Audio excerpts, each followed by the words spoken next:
بديت بسم الله علام الأحوال علام غيب الكل دقه وجله رب الرحوم وللصعوبات حلال الواحد اللي كل عشر يحله رجيف الغفران من كرب الأهوال يوم على الكفار عشر مذلة يوم يوزع فيه مجموع الأعمال أحد انكسب وحد حصيلة عن له دنياك مغرور راحل ونجال ولابد من شدات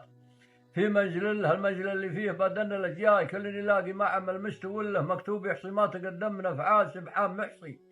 كتبته في سجله والله خلق في الخيق من كل الاشكال احد عرف ممشاه واحد يجله قلت وانا مبداي فروس الاتزال في عالم مجموم راسه مطله ويعنك من يلن ميمات فعال هرجن مايم للضعايف تدله هرجن مايم للهزاله والانذال خلاقت الاشكال في غير حله احب صون العرض عن بعض الامثال ماني بخبل اللي يقريب وذله وحسبي على اللي ينقل يقيل ويقال طبع خبيث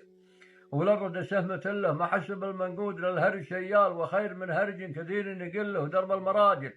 ما تحدد بالاقوال صرح الرفيع ومن شقابه يدله الطيب صرح للمناعير من وال ما كل واحد لو عناله حصل سلام. الطيب صرح للمناعير من وال ما كل